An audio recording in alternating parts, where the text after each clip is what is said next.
Marami tayong mga ganaps dito sa Manila. Supposed to be, sabi ko magpapahinga lang ako, di ba? Pag nai-stress ako sa life, nagde-drive lang ako. May gata. Parang may gata. Surprise! Guys, meron akong Christmas party with my college classmates. Grabe, 1 year na since I quit my full-time job. Congratulations! 1 year na tayo, guys. Naka 1 year na pala tayo.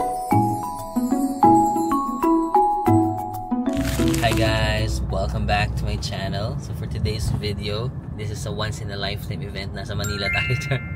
So, dito ako ng more than a week. Marami tayong mga ganaps dito sa Manila. Supposed to be, sabi ko magpapahinga lang ako, diba? Dapat rest week ko siya. Pero may mga, hindi naman ako nagrereklamo, pero may mga bagong trabaho na dumating. So may mga attendant tayo na event for some brands within this week. Kasi mga college classmates ko rin nag-aaya mag-Christmas party. So baka magdi-dinner kami. And then, iba ko pang mga friends nag-aaya sila na lumabas. So sabi ko, okay, sige, I will spend time na lang din with my friends and then we'll do a little bit of work. Nung last time lang nag-staycation ako with my family. Pero ngayon na pag-decide ko na mag-drive na mag-isa kasi ewan ko, stress reliever ko talaga yung pag-drive na mag-isa. Gusto ko yung nagda-drive ka tapos tahimik lang. Minsan nakikinig ka lang ng music. Sabi ko, mag-drive nga ako mag-isa. Itong kotse ko pala, si Migo, no? Magpa 5 years na to sa akin. Nabili ko to during the pandemic. Medyo pa-pandemic pa, 2021. Hindi pa ako full-time vlogger noon. Hindi pa ako full-time content creator. So I was still working in the corporate world. So matagal din bago ako nakabili ng kotse. Akala ko pagka-graduate ko ng college, after mga 2 years makakabili na ako ng kotse. Hindi pala ganun sa totoong buhay. Ang hirap pala. Ang hirap pala sa totoong buhay, no? Yung sahod mo lagi nauubos. Hindi pala kaya. Parang nagtrabaho muna ako ng 9 years. 9 years sa corporate world, tsaka lang ako nakabili ng kotse. May maganda rin na naidulot ang pandemic. I know it's a very sad na phase sa buhay natin, no? Sobrang lungkot, sobrang hirap. But siguro I was just lucky enough na work from home yung trabaho ko. So kumikita pa rin ako during the pandemic. Tapos nasa bahay lang. So wala masyadong gastos sa mga transportation, wala mga friends na nag-i-invite. So nakaipon talaga ako noong pandemic. Yun, nakapag-down payment ako sa car ko na to. Medyo tinaasan ko na rin yung down payment ko nito para hindi ako mahirapan sa monthly. Ang monthly ko dito sa kotse ko nito mga 12 or 13,000 per month. Pero syempre marami pang mga gastos na kaakibat pag may kotse ka, guys. Like gas, toll fee. Ayan, ngayon pa Manila ako, magto-toll ka na naman lagi. From Cavite pa kasi ako. Tapos parking, ngayon magma-Manila pa, parking ka pa, no? So maraming mga maintenance, yun, maintenance. Ang daming mga kaakibat na gastos itong kotse na to. Pero binibili mo talaga yung convenience, no? Kasi imagine ngayon, paupo ka na lang, tapos makakapag-drive ka na sa Manila. Dati, magbabus pa ako from Cavite, like, ibabas ka pa papunta sa Manila. So mag-aabang ka pa ng bus, minsan tagal, minsan punuan, so naka-standing ka. Tapos magtatrabaho pa ako sa may Ayala, laging punuan din sa jeep, di ba? Yung hindi ka na makaupo, na-experience na ba yun? Yung parang hindi ka na makaupo kasi sobrang siksikan, yung parang nagpapanggap ka na lang na nakaupo pero nakasquat ka na talaga, no? Nakasquat na ako lagi minsan, tapos nagpapanggap na lang ako na nakaupo ako, tapos sabi ko, matagal pa ba to? Tapos pag biglang nagpreno yung driver, mahuhulog ka na sa upuan mo, ipipilit mo na naman yung sarili mo, parang i-move mo. Or minsan sasabit ka sa jeep kasi sobrang mahirap makasakay ng papuntang Makati. Dati pa naman ang hirap makasakay ng jeep pa Makati kasi ang dami nagtatrabaho doon, di ba? So sasabit ka na lang sa jeep. Sa LRT naman baratagulan din. Grabe, dikitan kayo ng pawis, di ba? Hindi pa nagsisimula yung trabaho mo, haggard ka na. So malaking tulong din naman yung meron kang kotse na yung ganito, di ba? Medyo matraffic pa rin naman ng slide, pero yun, nasa Skyway tayo, guys, papuntang Makati. So from Cavite, drive lang ako. Parang convenience talaga yung binibili mo, no? Binibili mo yung convenience na ganito, anytime na gusto mo, makakalabas ka. So masaya din naman na na-experience mo both, no? Masaya na na-experience mo yung bardagulan na wala kang masakyan. Minsan pag hating gabi ka na, wala kang masakyan na, na bus, di ba? Tapos ngayon na may kotse ka na. So at least na-experience mo yung both worlds. Tsaka mas masarap sa feeling. Mas masarap sa feeling na na-experience mo yung hirap dati. Kasi pag ngayon ganito na parang, wow. Minsan nga pag nagdadrive ako tapos nakikita ko sa gilid, ang haba ng pila nung sa bus, ganoon, sabi ko, oh my gosh, grabe ang hirap. Parang maaalala mo yung dati mo na parang, paano ko ba nagagawa yung ganun, no? Parang tapos lalo pag umuulan, no? Wala, ang haba ng pila, wala kayong masakyan. Hirap.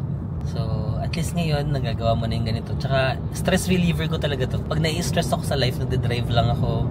pag feeling ko marami ng iniisip, marami ng trabaho, or hindi ako makapagpahinga, parang kailangan ko mag-drive.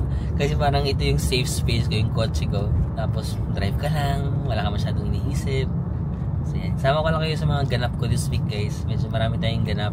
Sabi ko magpapahinga ako, pero grateful pa rin naman ako. Magpapahinga ako with friends, bonding with friends, and magbo-work tayo ng konti. Magpapagupit lang ako, gusto ko mag-Manila kasi gusto ko magpagupit kasi haba na ng buhok ko. Tsaka yung plan ko sa Globe, parang 2 or 3 months ago pa siya nag-expire. Hindi ko pa nare-renew kasi hindi ko maisingit sa schedule ko. Parang, di ba pag nagre-renew ka sa Globe, minsan may libre na cellphone, di ba? Yung mga hindi naman high-end phone, minsan may mga libre. Kung gusto mo naman ng high-end phone, magdadagdag ka lang ng cash in ka, no? Pero hindi ako kapalit ng phone kasi bumili na ako ng phone sa Australia, di ba? Nasira yung phone ko doon. So hindi naman ako magka-cash in ng bagong phone. Kukunin ko lang baka may mga libreng cellphone. Tapos pag may libreng cellphone na hindi high-end, ibibigay ko sa mama ko or sa tatay ko, di ba? Sayang din yun. Mga 3 months na, sayang hindi ko nare-renew. So tara, drive lang ako guys. Magallanes exit. So EDSA na tayo. Dati takot ako dito mag-drive sa EDSA pero nasanay na lang ako. So lagi na ako dumadaan dito. Pag mag-isa ako, ang dami ko nasasabi. Pero pag may mga tao sa paligid ko, even may mga friends ko, family ko, or kahit sino lang pag may kasama ako, nahihiya ako magsalita, no? Tapos napapaisip ako, bakit kaya ako ganun? Tapos naiisip ko, siguro kasi growing up, hindi kasi ako lumaki sa environment na parang freely ko na i-express yung sarili ko. Dahil nga, di ba, parang bata pa lang naman ako, alam ko na prinsesa ako. Pero parang siguro sa family kasi namin sobrang conservative, yung lahat ng palibot sa akin. Parang hindi ko freely na i-express yung sarili ko kasi takot ako na ma-judge ako. Kasi parang growing up, pinaniwala ko na it's a sin, hindi ka pwedeng maging ganon, mababago mo pa yun, or dapat hindi ka ganon, dapat baguhin mo. So parang siguro natatakot ako na maging i-express yung sarili ko. Kahit up until now, nadala ko na siya growing up na kapag may tao sa paligid ko, parang hindi ko ma-express yung ako. Pero pag mag-isa ako, doon ko na ilalabas yung kakulitan ko, yung mga jokes ko. Kasi parang feeling ko kapag mag-isa ako, walang ibang mag-judge sa akin. So, doon ko lang na-realize na yung environment kung saan ka lumalaki, ang laking factor din hanggang sa kung sino ka ngayon, di ba? So, buti nga ngayon na-observe ko yung mga newer generation. They can really freely express themselves. Kahit yung pamangkin ko sa bahay na parang kung anong gusto niya, i-express niya talaga. Which is good kasi at least wala sila nung takot na hindi i-express yung sarili nila. Kaya parang feeling ko, every time may tao sa paligid ko, sobrang careful ako. Sobrang nahihiya ako. Ayoko mag-joke. Kasi baka i-judge nila ako. Ayoko, parang feeling ko ganun. Kaya siguro, hindi rin ako masyadong maingay pag may ibang tao. Pero pag mag-isa ako, doon ko freely na i-express kung anong gusto kong sabihin and all that. Kaya rin siguro, ito yung profession na para sa akin, yung pag-vlog and then pagsasalita sa camera. Kasi nga, ang dami kong ideas, ang dami kong thoughts na gusto kong i-express pero hindi ko siya ma-express sa world. Hindi ko siya ma-express pag nandyan yung mga friends ko, pag nandyan yung family ko, pag nandyan yung ibang tao. Pero through the camera, na-i-express ko kung ano yung mga gusto kong gawin, no? Kaya feeling ko nag-work sa akin yung pag-vlog. Kasi even though introvert ako, na-i-express ko sa camera, na-i-express ko sa inyo kung ano yung mga gusto kong gawin. And guys, nandito ako sa Glorieta. Hi, hello. Hi, sure. Gusto mo mag-hi sa video? Okay, so dito ako sa Glorieta. Merong naka-recognize natin si ate. Nahiya daw siya sa video. Pero yan, nahiya rin ako mag-vlog. So, ganyan na lang yung angle natin. Naghanap ako ng kakainan natin. Pho Basic. May Chatramyu na sila dito guys sa Glorieta. Yung parang sa Thailand. Yung bilihan ng sikat na milk tea. Ayan o. Chatramyu. Meron din silang Thai food. Gusto mo mag-Thai food? May mga tom yum sila. So yun guys, dumating na yung food natin. Ito yung mga best sellers doon nila, nire-recommend nila. Bagoong rice. So yan.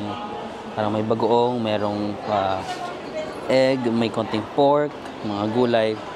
290 pesos. Tapos ito yung mango sticky rice nila. Ang mahal na mango sticky rice nila, 280. Tapos isang mangga lang pala. And then, yan, mas maraming rice. And ito yung Chatramyu, yung iced tea nila. Diba sa Bangkok, ang mango sticky rice sa Bangkok, mas maraming mangga. Dito mas maraming rice. Pero, try natin kung namimiss ko mag-Thai food eh. Try natin kung masarap ba. Pero dito yung sa mango sticky rice nila, mas marami ang rice kaysa mangga. Mas mahal siya. Di ba sa Bangkok, may mahanap ka mga 50 baht lang, 10 baht. Dito, 280 pesos. Try muna natin kanilang bagoong fried rice na 290 pesos. Lagyan natin ng pork.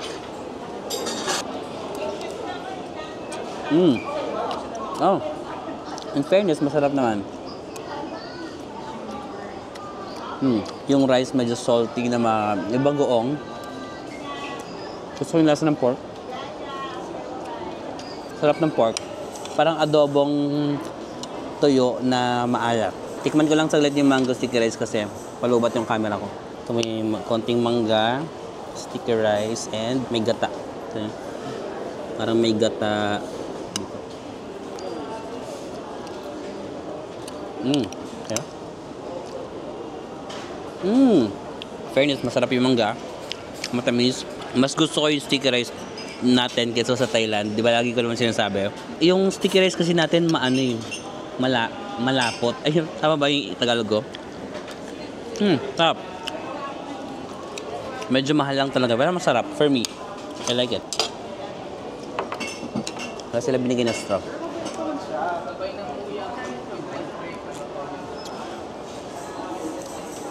For the iced tea, medyo maasim na parang medyo makalamansi. Medyo iba yung lasa ng iced tea na to kaysa sa iced tea sa Bangkok, sa Thailand, no? Mas gusto ko yung iced tea ng Thailand.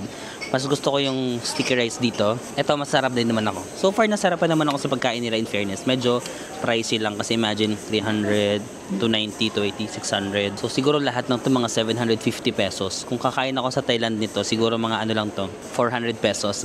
So medyo nagdo-double yung price na. Siguro kasi nasa mall din tayo and maganda rin yung ambience. Pero you can try. Masarap. Gusto ko tong bagoong nila. Sorry, nalimutan ko mag-cheers. Cheers. Boom. Damihan natin. Cheers, guys. Oops. Oh. Surprise! Guys, nagpagupit na ako. So, ang gupit ko is medium fade. Medium fade kasi parang pa-fade yung dito. Pero, sinasabi ko 1 lang dito. Kasi pag 0, parang halatang bagong gupit. Pero kapag 1, hindi siya masyadong halatang bagong gupit. So, medium fade to. Dito lang ako nagpagupit sa HQ Barbershop. HQ. Hazel King. Dito lang. Katabi lang ng Surge. Dati Gold's Gym to. Nung nagtatrabaho pa ako sa Makati. Masipag pa ako mag-gym. Nag-Gold's Gym ako dyan everyday. Ngayon kasi, Surge na siya. Wala na rin ako masyadong exercise. Iba na talaga. Tumatanda na. Nung kabataan, sobrang sipag ko mag-gym. Everyday kami dyan, Gold's Gym. Ngayon, wala na. Pero dapat mag-workout pa rin kahit papano. Madalas nagpapagupit ako dyan sa HQ kasi hindi siya ganun kamahal. 350 pesos lang. I mean, hindi siya mura. Pero compared naman sa Brunos, katabi lang siya ng Brunos actually. Ito yung Brunos. Diba 600 pesos dyan? O, parang nakatipid ka ng ilan? 250 pesos, 300 pesos. Ito yung Christmas tree ng Glorieta. Dati, inaabangan ko lagi yung Christmas tree ng bawat ano. Nung nasa corporate job pa ako, inaabangan ko yung Christmas tree ng bawat mall. Diba? Glorieta, tapos doon sa may Gateway, sa may Cubao. Maganda rin yung mga Christmas tree doon. No? Pag Pasko, yun yung isa sa mga nilook forward ko. Kung ano yung mga decorations ng bawat mall. Okay guys, sumakses tayo. Nakapag-renew ako ng aking plan sa Globe. May libre na cellphone. Ito. Hindi siya sobrang ganda pero tinignan ko maganda naman yung camera. May AI feature din siya. So okay din. Nakakabura ng mga photo bombers. Malinaw din naman ng slide. Hello. So sabi ko, okay, sige, push ko na to. Kasi bibigay ko lang naman sa mama ko. Kasi yung phone niya sira na rin. Yung last ko na plan, actually nagre-renew lang ako ng plan para sa libre na gadgets. Ito yung last ko na plan. Na-renew ko kasi binigay ko rin sa tatay ko yung libre na phone. Ito may libre ulit na phone, ibibigay ko naman sa mama ko. Kasi di naman ako bibili ng bagong phone kasi nga di ba kakabili ko lang sa Australia. So okay pa muna tayo. So ngayon guys, maghahanap tayo ng mga gifts na color white kasi meron akong Christmas party with my college classmates. Tapos ang gagawin namin na exchange gift, parang 10 gifts yung dadalhin mo. So bawat isa sa amin, 10 kami na pupunta sa party. Tapos bawat tao magbibigay siya ng 10 na gift. Tapos by color. by color siya.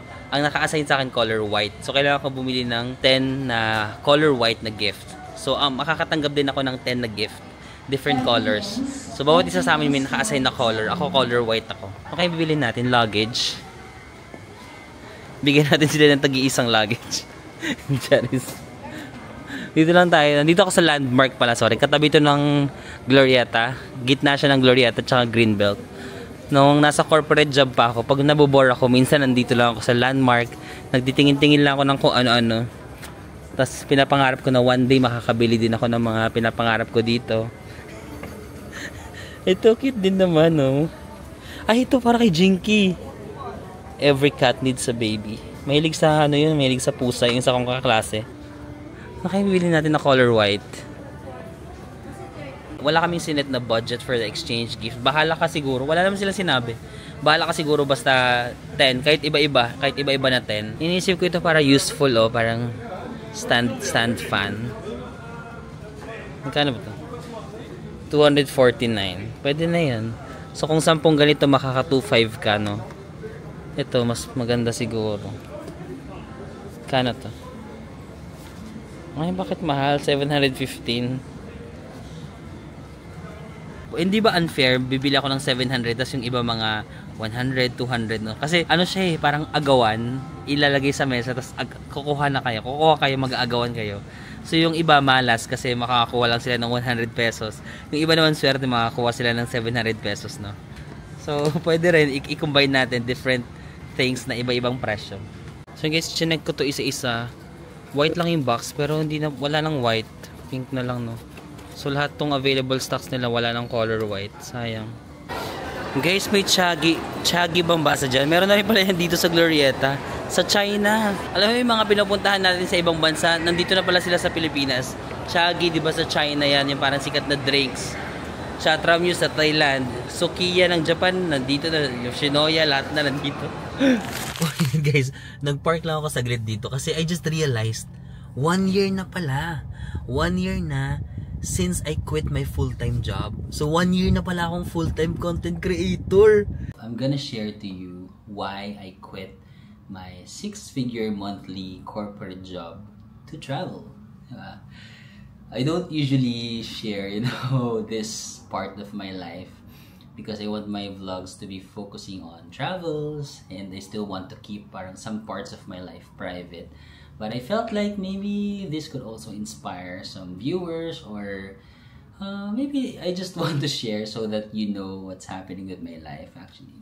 Sa sobrang busy ko sa life, hindi ko na naiisip kung ilang year. November na pala ngayon, no? Sakto.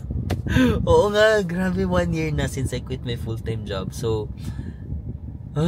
sorry, di ako na ready. Dapat napagandaan ko to, no? Pero, bigla ko lang na-realize kaya gusto ko pag-usapan about, ano nang nangyari sa life ko after a year. Pinakauna kong trabaho after graduating, no, is sa BPI. Nag-bank teller ako. Tapos pag nakikita ko yung mga teller sa bangko, parang I look up to them, no? Parang ang mga prim and proper, parang ang ganda. Tapos naka-uniform pa sila. Basta parang feeling ko nung bata ako, parang pangarap ko maging bank teller, no? Kasi parang ang ganda ng nila, postura, tapos nandun sila sa parang ganun, parang, look at me.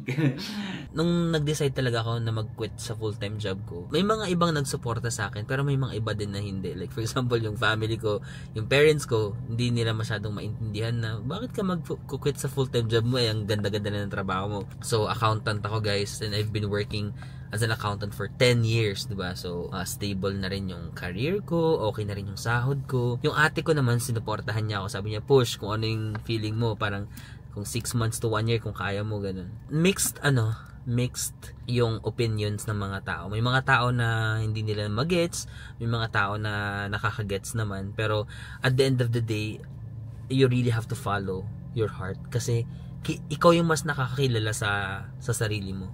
Yung iba mga tao, for sure, they're coming from a point of concern. Kaya ayaw nila kasi concern sila sa'yo. But at the end of the day, ikaw kasi mas nakakakilala sa sarili mo, sa potential mo. And I also talked to my ate, yung sister ko. Sabi ko na, ate, gusto ko talaga mag-resign na. Pero natatakot ako kasi paano sila mama, paano yung parents, yung sinusuportahan ko, paano? Tapos ang galing lang kasi hindi ko in-expect na yung ate ko hindi ko in-expect na ganun yung magiging response ng ate ko sa akin. Sabi niya na, okay lang yan, go. Sabi, okay lang yan, go. Sabi niya parang, Kakausapin ko sila mama, like ganyan. Kasi sinabihan ko si ate actually, kasi if ever kasi, for example lang, di ba, for example, mag-quit ako ng job ko, tapos hindi ko na kaya mag-support, parang subtle na nagpaparinig ako sa kanya na, ikaw muna yung mag-support. Alam ko kasi before, sabi ko, feeling ko talaga para sa akin yung pag-vlog kasi I love to travel. Tapos, hindi naman sa pag-aano, pero parang feeling ko may personality din naman ako. So, yung personality ko nakaka-add din naman doon sa traveling contents ko. And then, feeling ko talaga kaya ko. Ang ganda nung message na binigay niya sa akin. Sabi niya na, you're working 8 hours, 9 hours of your day sa isang bagay, sa corporate job na hindi ka naman sobrang masaya. What if yung effort mo, yung effort 8 to 9 hours of your day, gawin mo dun sa content or sa pagta-travel kung saan ka talaga feeling mo masaya. Alam mo yun, parang, and then I just really, nag-risk, di ba? Nag-risk lang talaga ako. Pero, it was a calculated risk. Hindi siya yung parang, gusto ko na mag-full-time creator. Like, nag-ipon talaga ako. Nag-ipon muna ako. Matagal ko nang gusto mag-quit ng job ko, pero hindi ako ready. Pero nag-ipon muna ako ng mga 6 months to 1 year ng aking living expenses. Sabi ko, if ever mag-fail ako, at least kaya ko mag-survive ng 6 months to 1 year. Kung hindi man ako mag-succeed dito, at least meron akong naipon. Plus, kung 6 months to 1 year, hindi siya mag-work, di ba balik na lang ako sa corporate job ko. But, wow, congratulations! 1 year na tayo, guys. Naka 1 year na pala tayo. Ang bilis ng panahon, grabe. At sa 1 year na yun, I'm so glad that you're still here with me, di ba? Kasama ko pa rin kayo. Happy anniversary to us, guys, as a full-time content creator. I feel so blessed talaga. Ang daming mga blessings na dumating during those 1 year. Kasi sabi ko nga, nung I decided to quit my job, sabi ko na hindi ko iniisip na bumalik sa work ko. Like, nag-quit na ako ng job ko, ito na yun. Yung mind ko nakafocus na dun sa ito na yun. Gagawin ko na talaga lahat. Kaya nga, hindi rin ako masyado nagpapahinga, di ba? Walang pahinga. For the past year, puro talaga ako travel niyan, non-stop travel. Kahit pagod ako, ilalaban ko talaga. Kasi ang goal ko, ito na yung pinili ko, yung trabaho ko na to eh. Hindi naman to bakasyon eh. Minsan, yung naiinis ako minsan, kasi hindi naiintindihan na trabaho tong ginagawa ko. Alam mo, minsan nakala nila nagbabakasyon lang ako or nagpapasarap lang ako ng buhay na shoot, di ba parang ang hirap nga na pagod ka pa tapos magda-travel ka na. Parang ito na yung pinili kong career, so I have to give my 100% dito sa craft ko na to. At after a year, ang dami na rin natin mga brand sponsorships, no? Grabe. Nakapunta tayo sa different countries. Tapos yung iba dun, mga sponsored brands. Hanggang ngayon, may mga sponsorship pa rin tayo. This week nga lang, di ba? This week, meron tayong isang event for a brand, tapos isang event pa sa brand. May isa pa nga na nag-o-offer kaso hindi na talaga kaya ng schedule ko. Kasi may Christmas party ako. Pero sabi ko, I'm grateful naman sa mga opportunities. But nakapag-Europe tayo. Oh my God! Nakapag-Europe tayo. Sobrang isa sa mga favorite trip ko talaga yung Europe. Grabe. Life-changing trip. Nag-backpacking tayo sa Europe. Australia tayo. India. India yun. Grabe, yung mga memorable sa akin. India. Siyempre, yung mga favorite natin, Japan, Korea, Taiwan, Thailand, Hong Kong. Automatic naman yun, no? Nakailang Japan na rin tayo. Klook spot. Tapos, yung ranking natin sa Klook, like, sobrang tumaas tayo. Before, nung nagko-corporate pa lang ako, guys, yung ranking ko sa Klook, nasa mga number 80, 90, gano'n, 90, 86. Tapos, medyo, yung ranking ko nagiging 50 na, 46, ganun. Hanggang sa ngayon, guys, consistent, lagi tayo nasa top 10. Wow! Thank you! Thank you so much sa lahat-lahat na gumagamit sa aking discount code, Marvin sa Mako Klook. Hindi ko talaga in-expect na grabe talaga yung mga blessings na dumating sa akin. Kasi nga, yung mind ko talaga, finocus ko dun sa gusto ko. Alam ko, yung mga iba hindi nila maintindihan, pero gawin mo talaga kung anong gusto mo. Kasi kung i-follow mo yung heart mo at yung passion mo, doon talaga umaano eh. Doon ka talaga nagsasucceed eh, no? Tapos, ano pa ba mga nangyari sa atin in the past year? Nagkaroon ako ng editor. Hi, Renzel, yung nag-edit nito. Di ba? Nagkaroon tayo ng editor. Mamimit yun na ang aking editor. Di ba? Lagi yung tinatanong kung sino ba yung editor ko. Parehas namin first time ni Renzel. May mga nagtatanong din kasi sa akin kung paano ko siya naging editor. So, happy anniversary. Thank you so much. Sir. Thank you so much. Celebrate natin kasi 1 year na rin si Red. Ano pa yung mga nangyari sa atin? Nakatulong talaga. Sobrang nakatulong sa akin. Pag may editor na tayo. Naka-vlogmas din tayo. First time tayo nakapag-vlogmas, no? Kasi nga may editor na ako. And speaking of vlogmas, guys, I'm not really sure kung makakapag-vlogmas tayo this year kasi medyo medyo mahirap yung schedule ko eh. Pero meron naman tayong Central Asia. Itatry ko kung aabot yung vlogmas doon. Pero pag hindi, baka hindi. Pero itatry ko pa rin naman na mag-upload as much as possible. Kung may video na kayang i-upload natin para may mapanood kayo during the holiday season, no? Paano nangyari sa atin? Sorry, hindi kasi ako prepared, no? Hindi ko napaghandaan. Sobrang raw ng vlog na to. Like, nagda-drive lang ako, bigla ko lang naisip, shucks, 1 year na pala.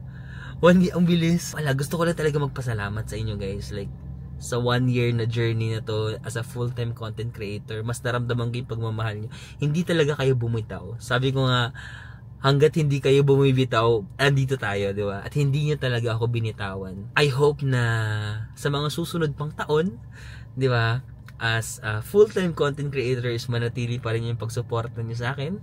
Ang dami ng mga nabago sa buhay ko, guys. Like, hindi ko lang naikukwento sa inyo. Pero sige, may mga binili na rin ako ng mga pre-selling na properties.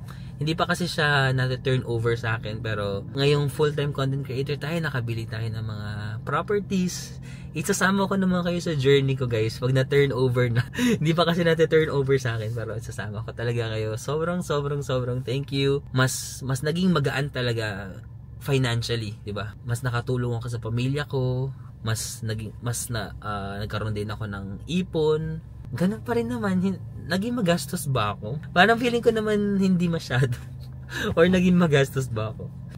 Naging magastos ako ng slight, pero parang feeling ko naman hindi pa rin sobra. Nag-hostel pa nga din ako, 'di ba? Hostel. Pero minsan naman nag-hotel na tayo. Ano pa ba? Sa 1 year na 'yon. Sa 1 year na 'yon, nanalo tayo ng favorite male content creator. Oh my god. Diba sa 1 year na yon, nanalo tayo ng favorite male creator sa Japan for the Klook Creatorverse. Male creator. The winner goes to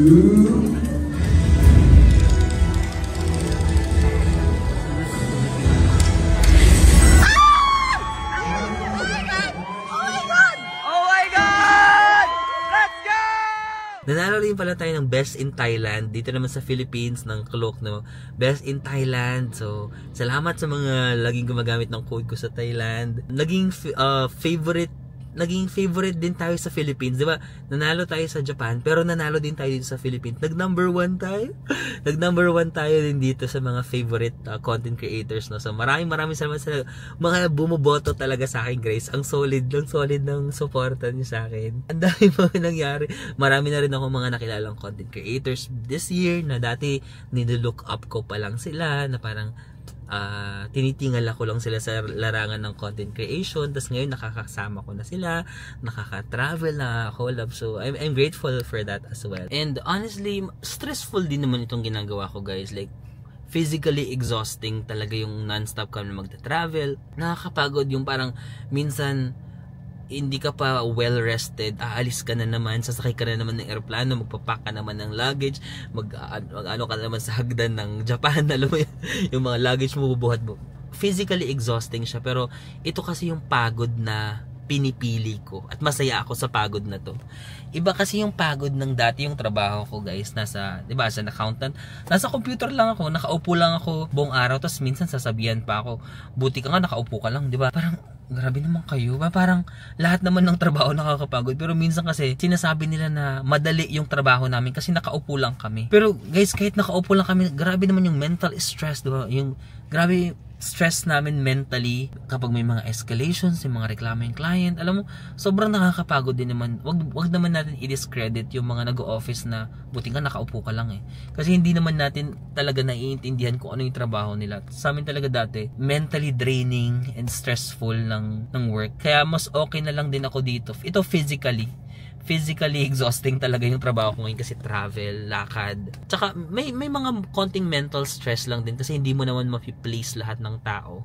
Pag may mga nagko-comment sa'yo ng masama or parang paulit-ulit yung comment sa'yo na masama. Well, ako, grateful lang din ako kasi natutunan ko talaga na hindi lahat ng comments i-absorb ko. Alam mo yun? May mga tao naman na constructive yung criticism pero may mga tao talaga na hate ka lang. Diba?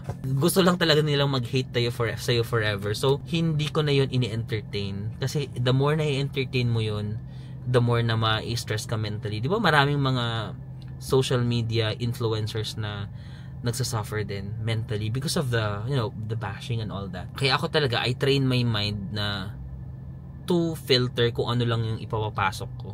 May mga constructive criticism naman na makakatulong talaga sa akin. May mga iba talaga na criticism lang at hate lang talaga. So, hinahayaan ko na lang yun, di ba? Parang i-heart mo na lang yung comment nila para okay na. Nakakapagod siya mentally and physically, especially kung people pleaser ka. If people pleaser ka, makakapagod yung trabaho namin. Kasi, ang daming comments eh. Kung ipi-please mo lahat ng yun, please, mapapagod ka. Well, ako, good thing, hindi ako sobrang people pleaser. Medyo people pleaser ako, pero hindi sobra. So, hindi lahat ng comments sinusunod ko talaga kasi mapapagod ako dun. Parang physically tiring lang talaga. Mas napapagod ako physically. Pero again, ito nga yung pagod na mas gusto ko. Mas kaya kong ilaban yung ganitong klaseng pagod. So ayun, hindi ko na alam yung naging direction ng vlog na to. Parang naging parang naging sit down vlog na yung atake natin dito. Pero I just really want to say na kung meron kang pangarap, wag mong bitawan, di ba? And this is also to encourage you guys that whatever you want to do in life, do it. Diba? Life is too short to live someone else's life. Hindi man siya maintindihan ng lahat, pero wag mong bitawan. Kumapit ka talaga dun sa pangarap mo. And then, once nagkaroon ka ng opportunity, ilaban mo. Alam mo yun, parang, dapat hindi ka maging complacent. Na parang, okay, nandito na ako. Kasi for example, ngayon, medyo may mga followers na rin naman ako, may mga viewers na rin naman ako. Pwede namang maging complacent na lang ako. Lagi kong iniisip, laging merong taong mas magaling kaysa sa akin. Kung complacent ako, laging merong taong bagong papalit sa akin. Ako hindi ko naman iniisip na forever ako papanoorin. Siyempre, gusto ko sana na forever ako panoorin, pero let's face it, parang hindi naman siguro lahat ng tao forever papanoorin. Kaya habang pinapanood ako, I really want to entertain my viewers. I really want to give it all, to give my best as much as I could habang nandito pa ako. At habang kumikita pa ako, talaga ako, yung pera ko, hindi ko talaga siya winawaldas. Well, wala naman akong say sa mga tao kasi maraming mga influencer, TikTokers, no, sobrang laki kumita. At makikita mo, ang dami nilang mga luxury bags and all that. Which is, kung dun talaga sila masaya, okay naman. But ako kasi lagi kong iniisip, hindi kasi forever itong meron ako ngayon. Hindi forever Pasko. So habang merong opportunity na kumikita ako, sobrang nahirapan ako. Pero dinadiversify ko yung mga investments ko. Yung pera ko wala sa bangko, no. Hindi kasi ako magaling sa hindi ako Jax Reyes para magsabi sa inyo about financial literacy, pero I have other type of investments aside from cash. Meron ako sa stock market, meron ako sa mutual funds, I have like yung investment property na binili ko lang lately, sa insurance, hindi naman siya investment pero at least meron ako insurance. Ano pa bang meron tayo? Like, itong car, hindi naman siya sobrang investment pero pwede na rin. And then meron akong konti sa cryptocurrency pero hindi rin masyado. Basta you don't put your eggs in one basket. So, ayun lang, sa 1 year ko na as a full-time content creator at nagkaroon ako ng mga blessings, inaalagaan ko talaga yung blessings na meron ako. Kasi nga, hindi naman forever Pasko.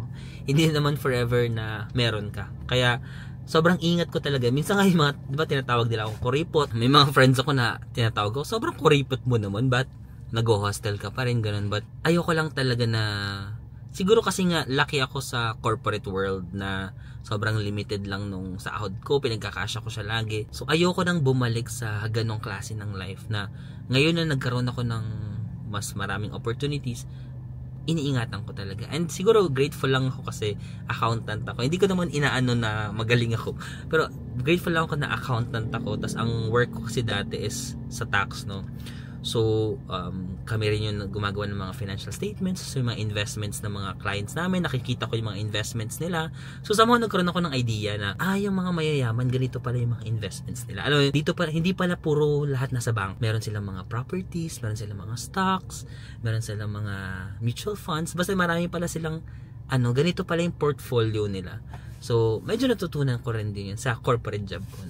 Parang, alam mo, parang ang wala ng direksyon ito. Kahit kung saan-saan na tayo napupunta sa vlog na to. But, ayun lang, wag nyo talagang bitawan yung pangarap nyo. At kung meron na kayong blessings, ingatan nyo. Wag nyong, naiintindihan ko naman na we have to heal ourselves, no? Kasi may mga inner child din naman tayo na kailangan ma-heal. Ako din naman, hini-heal ko yung inner child ko. Pero, hindi naman everyday na kailangan mo i-heal. Hindi man every month kailangan mo i-heal. Siyempre, you need to find balance of healing your inner child today, enjoying your life today, as well as thinking about your future. Ako, balance naman, hindi naman puro future yung iniisip ko. Di ba? Nag-enjoy pa rin naman ako sa present, but don't forget your future. Wag din naman puro future yung isipin mo, na parang puro ka na lang ipon, hindi mo na na-enjoy yung ngayon. Di ba? May mga tao din naman na sa ipon, na parang lahat na lang future. What if hanggang ganito ka lang pala magli-live, no? So, dapat balance eh. Pero may mga tao din naman na living in the present lang. Parang, okay, meron akong 1,000, meron akong 10,000, i-shopping ko to lahat na 10,000. You really have to find balance, no? And, ayun lang. Ano bang gusto kong mangyari sa vlog na to? So, this is a reminder also to all of you na ang pangarap, hindi mo naman yan nakukuha dahil maswerte ka. Ang pangarap, kailangan mo talagang pagtrabahuan. Kasi ang dami kong nakikilala na, Marvin, paano ka nag-vlog? Paano ba maging successful na vlogger? Ganyan. Pero sa simula lang, di ba? Sa simula lang, hindi naman kasi porket nakita lang nila na nagawa ko, for example. Akala nila, pag ginawa nila, nag-video sila ng mga 5 video, 10 video, okay na. Hindi kasi ganun eh. Parang, kailangan mo talagang pagtrabahuan kahit walang nakatingin sa'yo, di ba? Even when no one is clapping, when no one can see you, you really have to work hard. Hindi siya swertihan lang na, okay, maswerte ako, makukuha ko na to ngayon. Tsaka hindi enough yung motivation. Kailangan mo talaga discipline. Kasi minsan yung iba, okay, motivated siya today. Sige, mag-vlog na ako. Motivated. Tapos after mga ilang videos, walang nanonood. Ayoko na. Parang hindi yata to para sa akin. Discipline kasi, ang motivation kasi nawawala yun eh, di ba? Nawawala siya, pero kung disiplinado ka na, okay, mag-upload ako ng video talaga, like once a week, like in 1 year, mag-upload ako ng 1 video a week. I don't care how slow my progress it, basta I'm just gonna upload. You really have to be consistent. Hindi siya yung biglaan lang tas okay ka na. Consistency, discipline, tsaka siguro kailangan gusto mo rin talaga yung ginagawa mo. Kasi kung hindi mo gusto yung ginagawa mo, mapapagod ka. Kung pera lang yung habol mo, ako na nagsasabi sa'yo, kung pera lang yung habol mo, kaya gusto mo mag-YouTube, you will not succeed. Kasi hindi siya ganun kadali. Ako lagi ko tong pagkausap kong yung ibang mga content creators ko na naging successful din. Hindi pera yung main na purpose. Dapat talaga gusto mo eh, di ba? Kasi ako gusto ko talaga dati gusto ko lang magpatawa. Like yung content ko puro lang siya patawa, walang substance, hindi siya informative. Tapos na-realize ko, hindi pala pwedeng puro patawa lang. Dapat meron ding nakukuha yung viewers ko from me. Meron ding substance, may takeaways silang nakukuha from me. Kung travel man, dapat may mga tips silang nakukuha sa akin. Kasi kung puro patawa lang, parang dapat informative plus entertaining, di ba? So, ayun lang, hindi madali, pero kung may pangarap ka, panindigan mo. Kung gusto mo talaga, panindigan mo. And I hope that one day, kayo naman yung makagawa ng ganito. Na 1 year na rin kayo na full-time content creator, and you're still enjoying doing contents, and you're really thriving, and you're being successful. So, yun lang naman. Hindi ko na alam kung saan napunta itong vlog ko. Pero maraming salamat. Cheers to 1 year. Wala akong may cheers sa inyo. Kiss na lang. Kiss for 1 year. And I hope to see you for many more years to come, guys. Thank you. So, maraming salamat. And I'll see you again on the next one. Bye-bye.